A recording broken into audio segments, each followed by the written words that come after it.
요한계시록이 아직 한참 많이 남았는데 1장에서 너무 오래 하는 것 아니냐 하는 생각이 드실 수도 있습니다만은, 소위 이제 문학적인 표현으로, 문학 양식의 표현으로 프롤로그라고 일컬을 수 있는 이 1장을 좀 더 상세하게 다루는 이유는 1장 안에 전체적인 틀이 다 갖춰져 있기 때문에 그렇습니다. 그래서 1장을 좀 더 상세하게 살피고 있습니다. 여러분들 영화 좋아하시잖아요. 영화를 좋아하시는데 주로 여러분들 유럽에서 나온 아주 철학적이거나 이런 영화보다는 우리에게 익숙한 이제 헐리우드 영화를 많이 보실 것 같아요. 저도 그렇습니다. 헐리우드 영화의 특징 중에 하나가 되게 도덕적인 어떤 게 있어요. 그래서 권선징악도 굉장히 분명하게 나타나죠. 소위 요즘 사람들 말로 사망 플래그라고 해서 꼭 나쁜 사람 나오는데 앞에서 막 이렇게 알짱알짱거리는 사람 꼭 먼저 죽습니다. 그런 걸 사망 플래그라고 그러죠. 어쨌든 헐리우드 영화 중에 나오는 것 중에 공통적인, 아주 자주 등장하는 공통점 중에 하나가 뭐냐 하면 자기 정체성의 문제입니다. 내가 누구인가 하는 거. 이런 게 마블 영화에도 나오고요. 그리고 최근에 개봉했던 슈퍼맨이라는 영화에도 등장을 합니다. 전에 봤던 이제 스파이더맨에 나오는 것 중에 하나가 뭐냐 하면 이 스파이더맨이 자꾸 나쁜 짓을 하게 되는 때가 있었어요.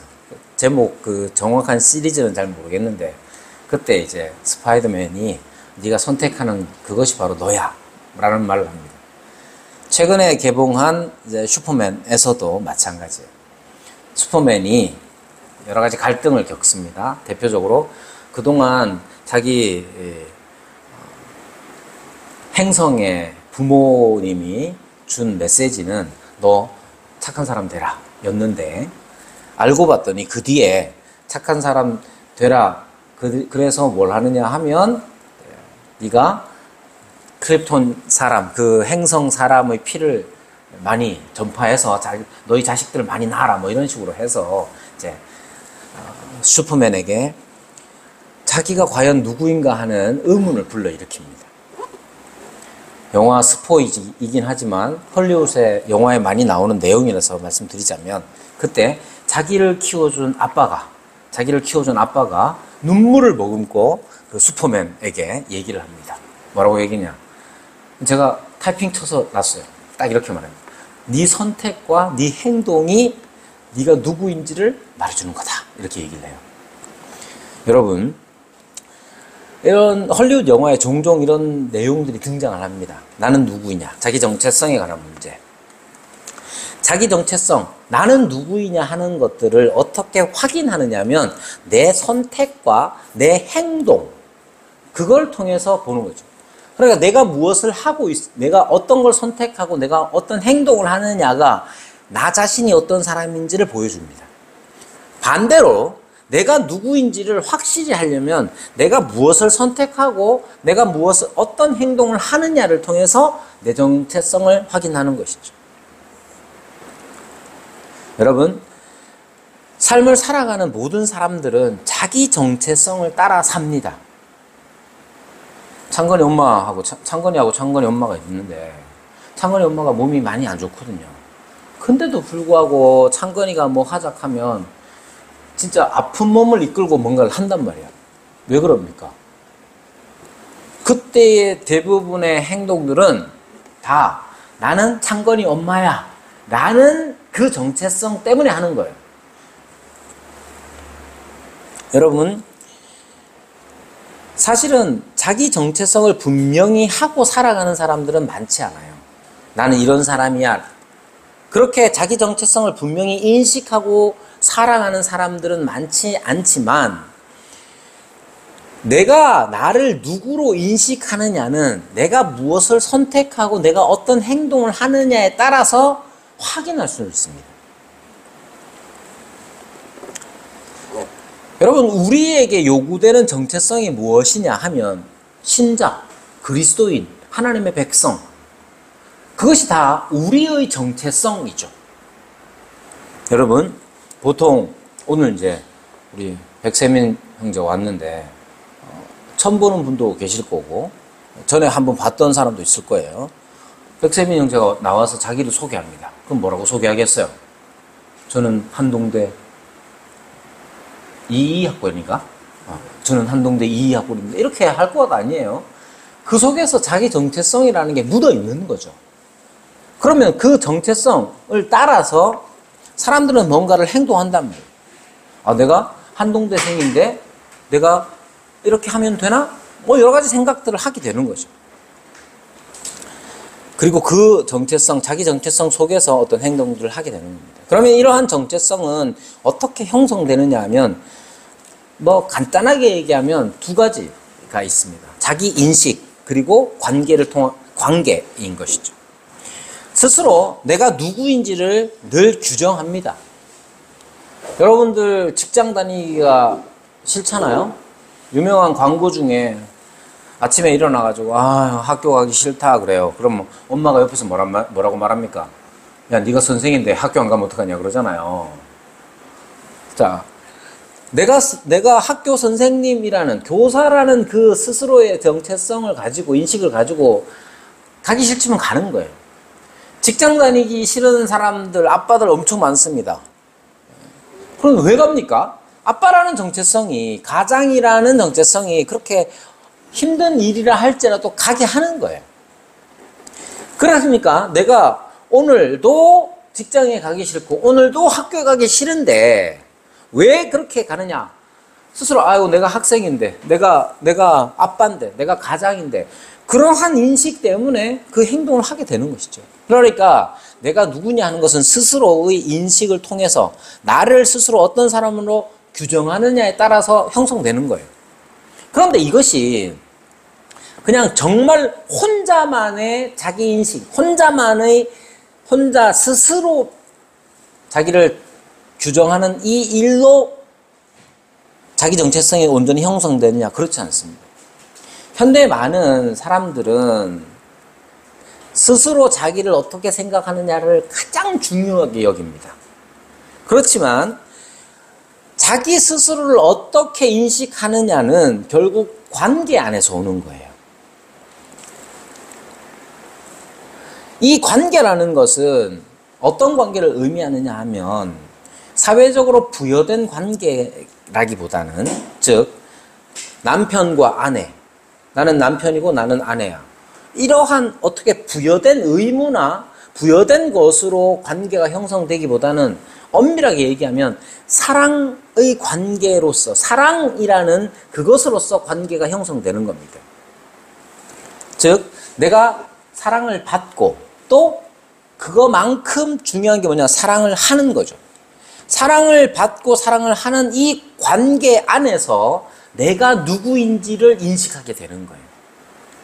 자, 아빠와 부자 간의 관계를 또 한번 생각해 보세요. 아빠로서 아빠의 아빠의 사랑을 줄 수 있어야 되고, 그리고 아빠는 또 어떻게 아빠로서의 사랑을 주면서 자기 인식, 자기 정체성을 형성할 뿐만 아니라 자녀가 아빠를 사랑함으로써, 그러니까 자녀의 사랑을 받음으로써 내가 아빠구나 하는 걸 알게 되는 거예요. 그래서 자기 정체성이라는 게 생기는 거예요. 사랑의 관계를 통해서 내가 어떤 사람인지가 형성되는 겁니다. 이거 굉장히 중요합니다. 혼자서 아무리 난 어떤 사람이야 라고 말해봐야 사랑의 관계 안에 있지 않으면 그게 제대로 되지 않습니다. 그럼 여러분, 그리스도인이라는 정체성은 어떻게 형성되겠습니까? 5절에 보면 우리를 사랑하사 그의 피로 우리 죄에서 우리를 해방하시고 라고 말합니다. 그리스도인이라는 정체성, 내가 누구이냐 했을 때 나는 그리스도인입니다. 그 정체성이 어떻게 형성되느냐 하면 하나님의 사랑을 받고 하나님을 사랑하는 관계 안에서 형성되는 거예요. 이거 중요합니다. 여러분들이 저는 기독교인입니다 라고 누군가에게 자기를 소개할 때에 저는 기독교인입니다 라는 정체성이 어떻게 형성되느냐. 많은 사람들, 기독교인들 중에 많은 사람들이 어떻게 자기를 그렇게 소개할 수 있느냐 하면 저는 일요일 11시에 예배당에 앉아 있습니다로 생각한단 말이에요. 여러분들이 교회를 1년에 한 번밖에 안 가. 근데도 저는 그리스도인입니다. 저는 기독교인입니다. 라고 말할 수 있느냐? 잘 그렇게 못해요. 아, 전에는 교회 다녔는데, 점점점이죠. 핵심은 뭐냐 하면, 내가 하나님의 사랑을 받고 있고, 내가 하나님을 사랑한다 하는 이 관계 안에 들어와 있어야 그리스도인이라는 정체성을 스스로 인식할 수 있단 말이에요. 그러니까 자꾸 말씀드리지만, 여러분, 교회를 다닌다는 말의 의미가 뭐냐 하면, 결국 사랑하는 사람이 되는 거예요. 이게 중요합니다. 그러면 하나님께서 우리를 어떻게 사랑하셨느냐 하는 점을 확인할 수 있는데, 그게 뭐냐면 5절에 나오는 거죠. 그의 피로 우리 죄에서 우리를 해방하셨다는 거죠. 여러분, 하나님이 우리를 사랑하십니까? 네. 그 증거가 뭡니까? 그의 피로 우리 죄에서 우리를 해방하셨습니다 라는 거예요. 왜 그렇게 하셨습니까? 왜 예수님께서는 우리 죄를 위하여서 그의 피, 즉 죽음을 죽으셨습니까? 왜 그렇게 하셨습니까? 라고 하면 우리를 사랑하시기 때문입니다 라고. 그래서 예수님의 죽으심, 예수님의 십자가 앞에서 우리는 하나님께서 우리를 어떻게 사랑하셨는지, 얼마나 사랑하시는지를 알아야 돼요. 예수님의 죽음을 보면서 왜 죽으셨을까?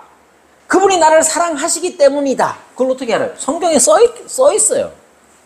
성경의 기록을 통해서 우리는 하나님께서 나를 사랑하시는 분이라는 사실을 알게 되고 하나님의 사랑을 받게 되죠. 그래서 우리 스스로 나는 하나님의 사랑을 받는 사람입니다. 그것을 다르게 저는 그리스도인입니다 라고 표현하는 거예요. 여러분, 여기에서 한 걸음 더 나아가서 그리스도인이라는 이 정체성은 어떻게 유지되는가? 여러분, 그리스도인, 여러분이 누군가에게 저는 그리스도인입니다 라고 말할 수 있으려면 정체성이 유지가 돼야 되죠. 정체성이. 근데 그게 어떻게 유지되냐고요. 다시 말씀드립니다. 여러분이 매 주일날마다 예배당에 앉아있는 것 자체로 여러분들이 스스로 그리스도인의 정체성을 갖는다고 한다면 그거 되게 부실한 겁니다. 조금만 흔들어버려도 무너지는 모래 위에 세운 집과 같은 거예요. 왜 여러분들이 만약에 다쳐가지고 못 나올 형편이 됐다. 그럼 어떡할 거예요? 여러분, 그거보다 더 흔하게 일어나는 일이 뭔 줄 알아요? 교인들 간에 싸우는 일이에요. 교인들 간에 싸웠다. 그러면 그리스도인이고 뭐고 없습니다. 저 인간 내가 보기 싫다. 그럼 끝이야. 여러분, 그리스도인의 정체성은 어떻게 유지되느냐 하면 사랑을 통해서 유지됩니다. 사랑을 받고 사랑을 하는 거예요. 이게 필요해요. 교회는 바로 그 장이 되어야 되는 거예요. 그러니까 교회라는 곳은 하나님의 사랑을 받는 모임이자 하나님을 사랑하는 모임이에요. 근데 하나님을 어떻게 사랑해요? 하나님 눈에 보이나? 전거에 하품하는 2,000건. 하나님 눈에 보입니까? 안 보이죠. 하나님이 눈에 보이지 않지만 하나님이 바로 여기 즉 우리 가운데에 계심을 우리가 믿고 그에 따라 우리의 선택과 행동들을 해 나갈 때에 우리는 하나님의 계심을 알게 됩니다. 예를 들면 창건이가 하나님이 우리와 함께 하신다는 걸 알까요? 모를까요? 창건아, 하나님이 창건이와 함께 하시나? 진짜? 창건이가 이렇게 대답을 하죠. 저 그럼 믿음으로 하는 거겠어요? 아니면 눈치로 하는 거겠어요? 아무도 몰라요. 그냥 네 하면 그런 줄로 우리는 받는 거예요.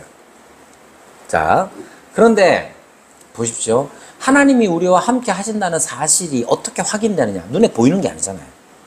그런데 창건이와 함께하는 우리가, 여러분들이 하나님이 계시는 것처럼 행동을 하면, 하나님이 계시는 것처럼 선택을 하면 우리의 선택과 우리의 행동들 때문에 창건이는 하나님이 계시는구나 라고 몸으로 습득하게 되는 겁니다. 이게 대단히 힘 있는 거예요. 즉 교회가 하나님이 여기 계셔서 우리가 하나님으로 인한, 우리가 사랑하는 분이잖아요. 우리가 사랑을 받는 분이잖아요. 그분이 우리에게 하시는 말씀을 따라서 우리가 선택하고 행동하는 그 우리의 선택과 행동을 통해서 우리 스스로가 그리스도인임을 깨닫게 되는 거예요. 그게 중요합니다. 그리고 이 사랑은 구체적이어야 합니다. 하나님을 사랑하는 것, 하나님의 사랑을 받는 것 굉장히 구체적으로 나타나야 합니다. 어떻게? 하나님의 말씀을 순종하는 것에서 나타납니다. 여러분, 제가 엄청 강조하죠? 우리 애들이 넷이나 있잖아요. 우리 애들이 넷이나 있는데 어릴 때, 지금은 안 그렇습니다.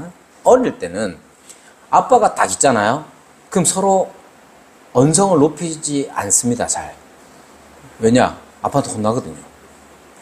근데 요즘 컸다고 지가 기분 상하면 막 동생들한테 막 소리 지르고 막 이래요. 내가 있는데. 내가 여기 있는데 막 소리를 질러. 막 성질을 막 눈을 부라리고 막 그래 하지 마라 했는데도, 나도 눈을 부라리면서 그래 하지 마라 했는데도 계속 이렇게 옆으로 이렇게 보면서. 그래서 어린아이와 같이 돼야 된다는 거야. 여러분, 하나님이 여기 계시면, 하나님이 여기 계시기 때문에, 그것 때문에, 그것의 실제적인 의미 때문에 우리는 선택과 행동을 조심하게 됩니다. 마음에 들지 않는 사람 있죠. 교회에서 밥 먹으면 여러분 다 마음에 들겠습니까? 안 그래요. 여러분, 공개된 비밀이긴 하지만 비밀 하나 알려드리면, 저는 젓가락 짝짝이로 넣는 거 싫어합니다. 짝이 딱 맞아야 돼요. 근데 내 자리인데, 뭐 내 자리 정해진 건 없지만 누가 젓가락을 아무렇게 놓는다. 그럼 제 기분이 어떻겠어요? 크게 안 나쁩니다, 사실. 과하게 표현하자면 그런 거예요. 여러분, 아주 사소한 것에 우리 신경을 자극하는 것들이 있단 말이에요. 말을 왜 저렇게 하지? 왜 나를 이런 식으로 쳐다보지? 왜 나한테 이렇게 하지? 온갖 것들이, 우리 안에서 온갖 것들이, 틀어질 만한 온갖 것들이 우리 안에 있어요. 아니, 옷을 왜 저렇게 입지? 밥을 왜 저렇게 먹지? 온갖 것들이 우리 안에 있단 말이에요. 아주 사소한. 그러나 그러한 여러 가지 우리의 신경을 자극하는 여러 가지들 속에서 그 다음에 어떻게 할 거냐? 그걸 선택하고 행동해야 되죠. 그 다음 어떻게 할 겁니까? 제일 중요한 건 하나님이 지금 여기에 내 앞에 계시는구나 하는 인식을 가지고 선택과 행동을 해야 하는 거예요. 그러면 그것 자체가 나는 그리스도인이구나 라는 걸, 이 정체성을 우리에게 스스로에게 인식시키죠. 여기에서 끝나는 게 아니라 하나님 앞에서의 우리의 선택과 우리의 행동들이, 그 한 행동이 다른 사람으로 하여금 하나님이 여기에 계시는구나 라고 깨닫게 만드는 겁니다. 그게 중요해요. 이것을 오늘 본문에서 한마디로 뭐라고 말하느냐 하면 나라와 제사장이라고 말합니다. 보십시오. 5절 하반절에 보면 우리를 사랑하사 그의 피로 우리 죄에서 우리를 해방하시고 그의 아버지 하나님을 위하여 우리를 나라와 제사장으로 삼으셨다. 이렇게 말씀하시잖아요.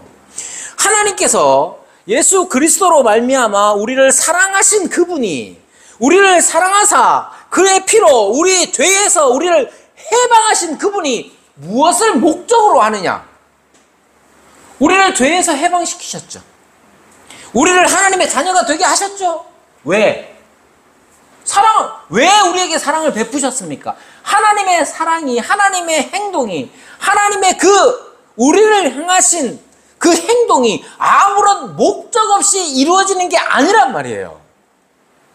하나님께서 우리에게 은혜와 평강을 베푸시고 사랑을 베푸셨을 때에는 목적이 있습니다. 그 목적이 뭐냐? 우리를 그리스도인으로 살게 하시는 거예요.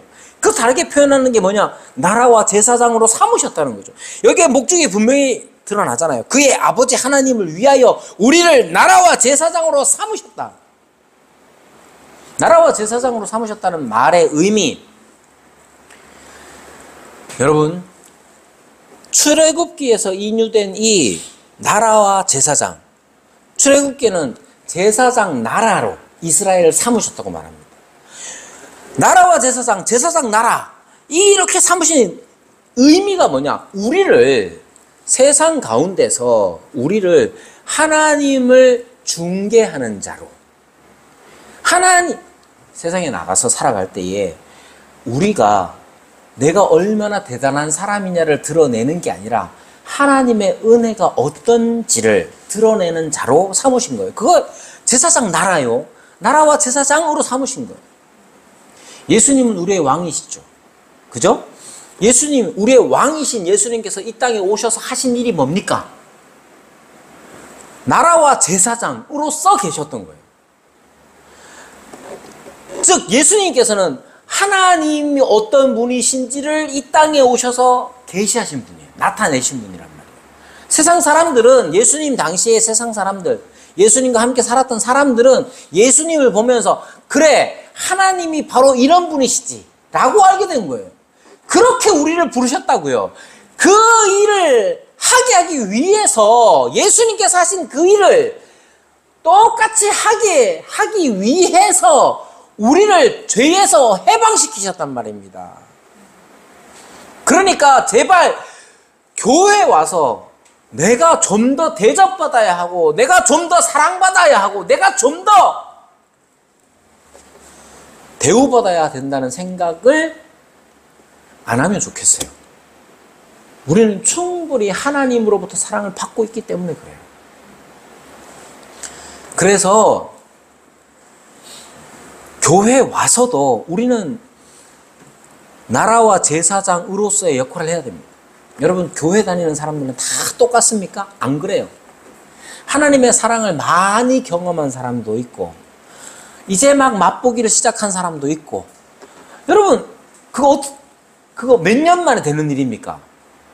여러분, 평생을 다녀도 하나님의 사랑을 눈꼽만큼밖에 맛보지 못한 사람이 있단 말이에요. 1년을 다녀도 남들이 30년 맛볼 하나님의 사랑을 맛본 사람도 있단 말이에요. 중요한 건 내가 몇 년 동안 다녔느냐가 아니에요. 내가 교회에서 무슨 직분을 가지고 있느냐도 아니에요. 중요한 건 뭐냐? 내가 하나님의 사랑을 많이 받았느냐? 지금 내가 하나님의 사랑을 받고 있느냐? 그리고 하나님을 사랑하느냐? 그것이 핵심적으로 중요한 거예요. 내가 하나님을 사랑을 많이 받고 있으며 내가 하나님을 사랑하는 자라면 하나님만 사랑하는 게 아니라 하나님께 속한 모두를 사랑하는 겁니다. 우리는 믿음의 고백을 합니다. 공적으로 신앙을 고백합니다. 그럼 우리는 다 똑같아요. 목사, 장로, 집사, 권사 다 똑같아요. 똑같아요. 우리는 다 똑같이 하나님의 자녀예요.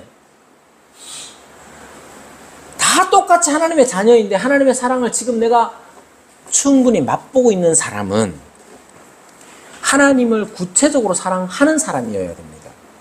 구체적으로 어떻게 사랑합니까? 하나님의 사람을 사랑하는 거예요. 여기 있는 창건이, 여기 있는 규빈이, 졸고 있는 우리 딸.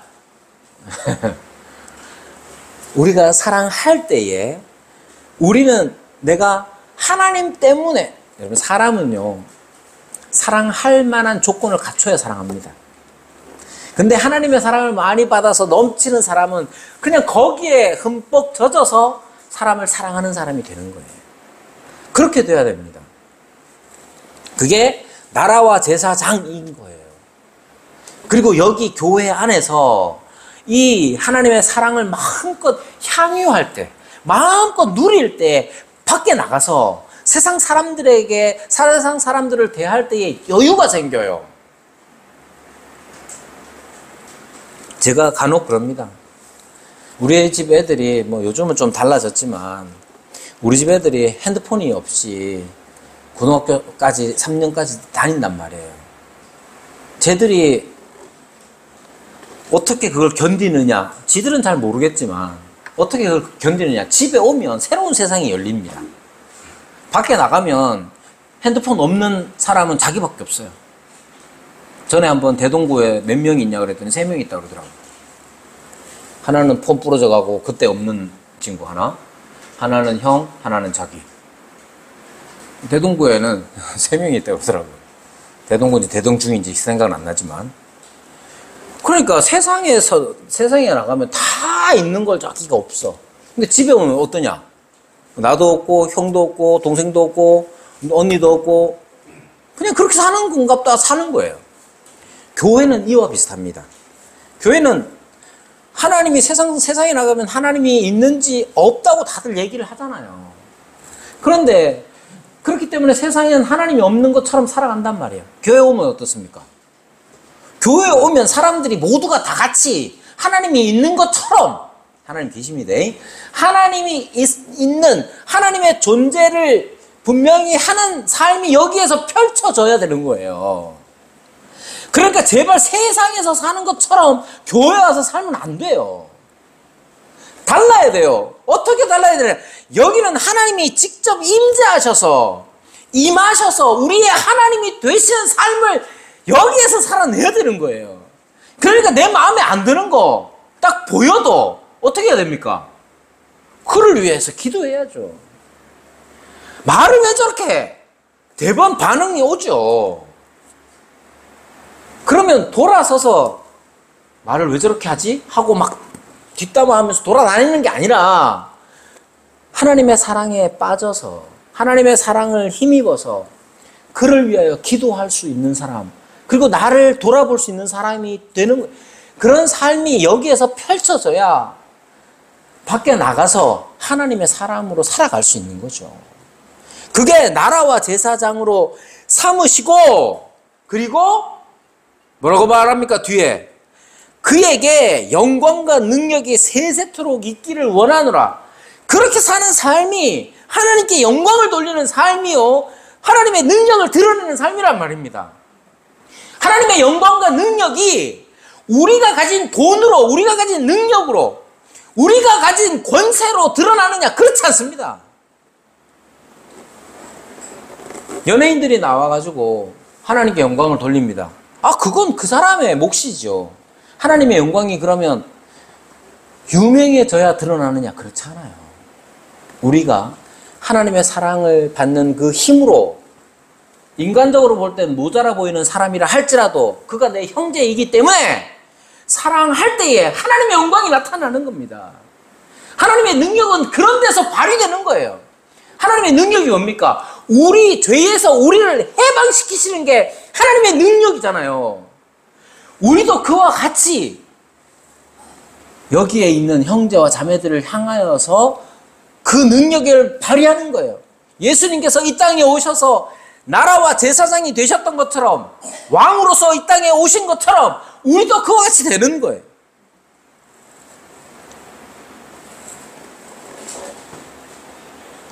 그것이 바로 우리를 그리스도인의 정체성을 가지고 살아가는 방식인 겁니다.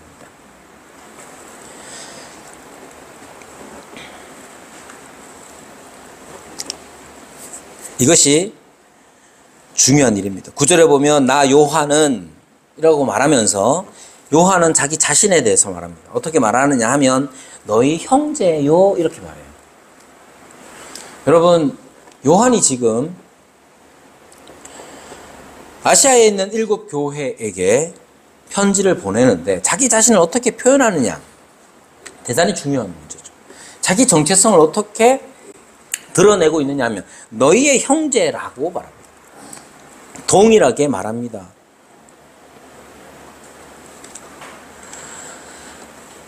요한은 이 예수님의 이 계시를 기록하라는 명령을 받지요. 그리고 그것을 전달하라는 명령을 받습니다. 그리고 자기 자신을 자기에게 이 그리스도의 계시를 받은 이 자기 자신 요한의 형제로 동일시 여기는 겁니다. 그리고 아주 중요한 말을 합니다. 예수의 환난과 나라와 참음에 동참하는 자라 이렇게 말해요. 예수의 환난과 나라와 참음에 동참하는 자라는 이 말이 결국은 구체적으로는 하나님의 말씀과 예수를 증언하였으므로 라는 이 표현으로 되지만 결국 이 말의 의미는 너희도 예수의 환난과 나라와 참음에 동참하는 자라는 사실을 일깨워줍니다. 형제, 나 요한은 너희의 형제요 라고 말하잖아요. 그러니까 나도 너희들과 똑같은 사람이다. 형제다. 그러면서 자기 자신을 예수의 환난과 나라와 참음에 동참하는 자라고 했다면 이 편지를 받아보는 요한의 형제된 이들도 동일하게 예수의 환난과 나라와 참음에 동참하는 자가 된다는 거예요. 이 말은 좀 더 쉽게 표현하자면 우리가 이 세상을 살아가면서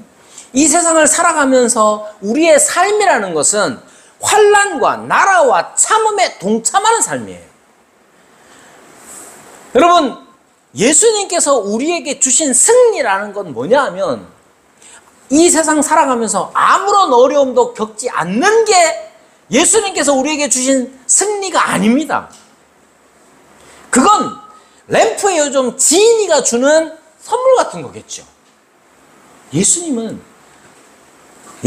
우리에게 환난과 나라와 참음에 동참하라고 말씀하십니다. 이 세 단어는 헬라어로 보면 하나의 정관사를 취합니다. 즉 성령의 열매라고 했을 때 성령의 열매는 몇 가지입니까? 그럼 다 9가지요 그렇게 말하지만 원어상으로 보면 성령의 열매는 그냥 하나예요. 왜? 단수 취급을 합니다. 그러니까 마치 9면을 가진 공이 있다고 치면 그 면은 구분될 수 있지만 공은 하나인 것처럼, 하나의 공에 면이 9개인 것처럼 성령의 열매라는 것도 하나예요. 그렇지만 성령의 열매가 9면을 가지고 있는 것이죠. 마찬가지예요. 우리가 이 세상을 살아가면서 그리스도인으로 산다는 건 뭐냐? 환난과 나라와 참음에 동참하는 삶이에요. 이것이 중요합니다.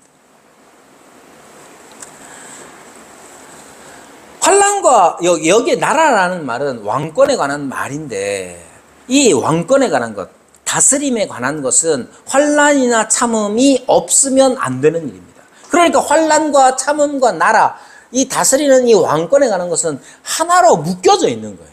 언제까지? 예수님께서 다시 오시는 그날까지. 유대교인들은 대부분 이런 나라를 전혀 예상하지 못했습니다. 예수님께서 이 땅에 임하게 하신 이 나라는 바로 이러한 나라입니다.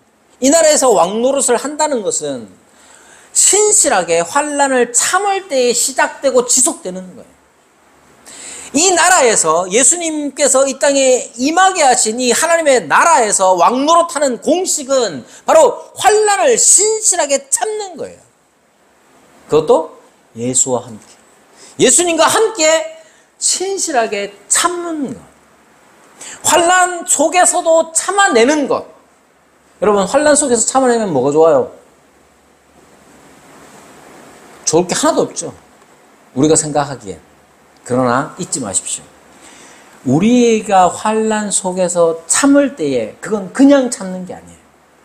참을 수 있는 힘은 어디에서 오느냐? 하나님의 사랑에서 옵니다.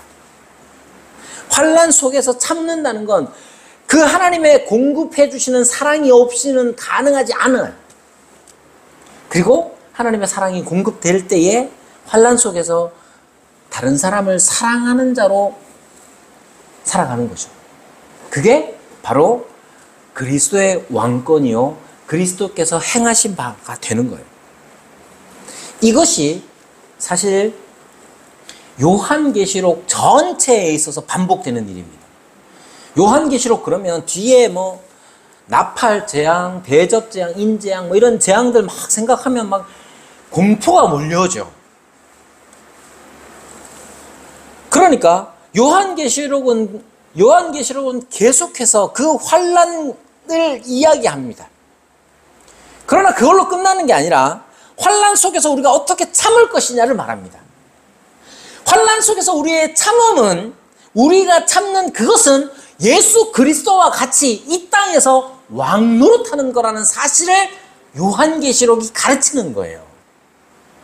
이 점을 놓치면 안 됩니다.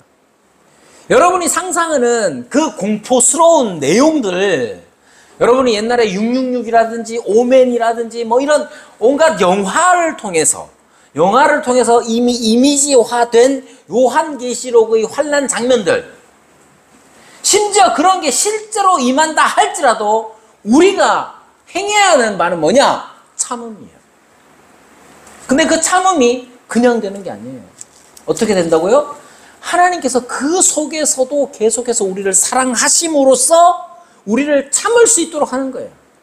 근데 그 참음이 그냥 견뎌봐 하는 게 아니에요. 그 참음을 통해서 하나님의 사랑이 드러나는 거죠. 하나님이 어떤 분이신지가 드러납니다. 그것 자체가, 하나님을 드러내는 일 자체가 이 땅에서 나라와 제사장, 즉 예수님께서 이 땅에서 행하셨던 것처럼 행하는 거예요.